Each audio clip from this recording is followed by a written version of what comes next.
আসসালামু আলাইকুম। কাজে থেকে চলে আসছি, অনেক টায়ার্ড লাগতেছে।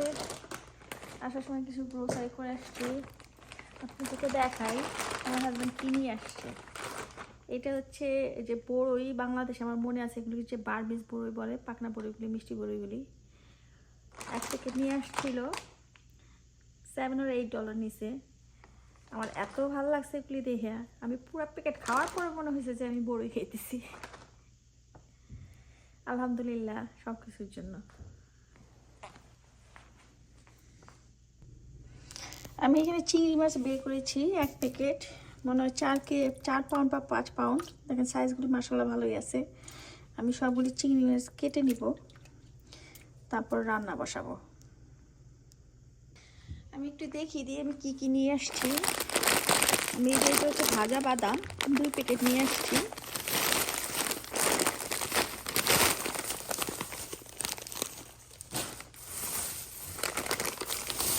এইখানে এসে কমলা আছে 1 প্যাকেট, একটা আনারস, এখানে পিচ নিয়ে আসছি, এটা আমার মেয়ের খুব ফেভারিট ফ্রুটস। আমি 2 ধনে পাতাও নিয়ে আসছি।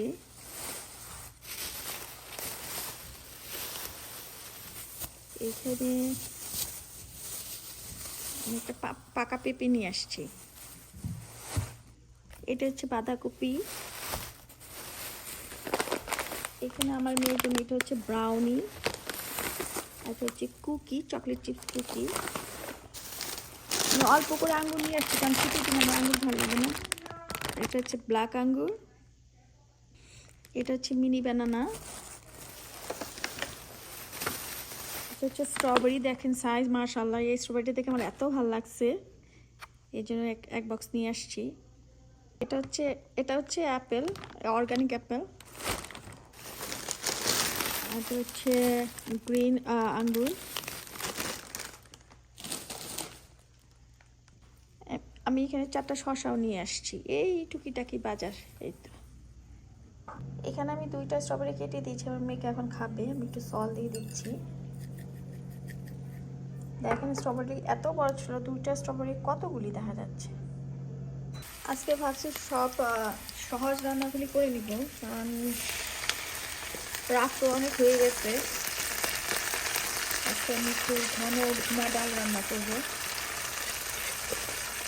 আমি 5 ফোড়ন, রসুন আর পেঁয়াজ দিয়ে আগে বাগার দিয়ে বসিয়ে দিব, পরে কোনো বাগার হবে না। একটু সব মশলা দিয়ে দিব এখন। হলুদ, মরিচ, ধনিয়া, ছোটো ধনিয়া, একটু জিরা,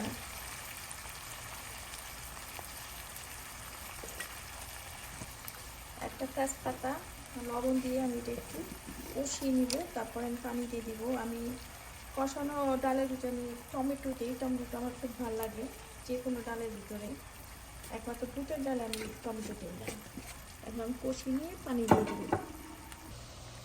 আমার ডাল রান্না অলমোস্ট শেষ। আমি 3টা কাঁচা মরিচ আর ধনেপাতা কুচো দিয়ে 1 মিনিট পরে নামিয়ে দিব।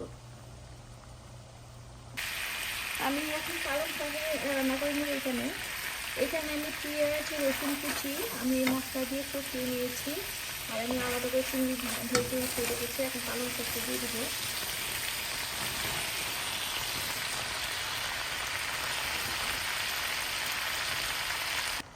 আমি সবগুলি পালং শাক দিয়ে দিয়েছি। দেখেন মনে হচ্ছে কত পালং শাক। এখন আমি যে ঢাকনা দিয়ে ঢেকে দিব। আমি এতে কোনো পানি দিব না, এতে পানি উঠবে। এমন দেখবেন যে একটু পরে কত কমে গিয়েছে। সকালবেলা আমি চিকেনটা ম্যারিনেট করে রেখে গিয়েছিলাম।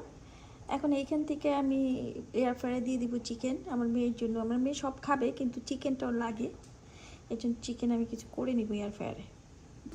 এই যে আমার সবগুলি চিংড়ি মাছ কোটা হয়ে গিয়েছে, দেখুন কাটার পরে কত কম হয়ে গিয়েছে। এখন আমি বক্সে করে রেখে দিই। এখানে আমি বেগুন দিয়ে চিংড়ি মাছ দিয়ে ভুনা করে নিব। আমি পেঁয়াজ মশলা দিয়ে কষিয়ে নিয়েছি, এখন বেগুনগুলি দিয়ে দিচ্ছি। আর চিংড়ি মাছ আমি ভেজে নিয়েছি।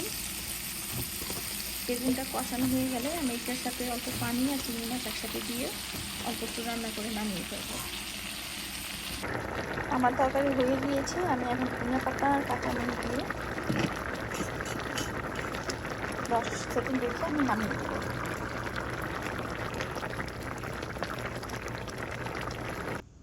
আমার রান্না বান্না শেষ, দেখিয়ে দিই আজকে যে আমার মেয়ের চিকেন, এটা হচ্ছে বেগুন আর চিংড়ি মাছের তরকারি, এটা হচ্ছে পালং শাক চিংড়ি মাছ, আর এটা হচ্ছে ভুনা ডাল। এই ডালটা আমাদের বাসায় সবাই পছন্দ করে, এই ডাল দিয়ে এক থালা ভাত খাওয়া যায়। সব কিছুর জন্য আলহামদুলিল্লাহ।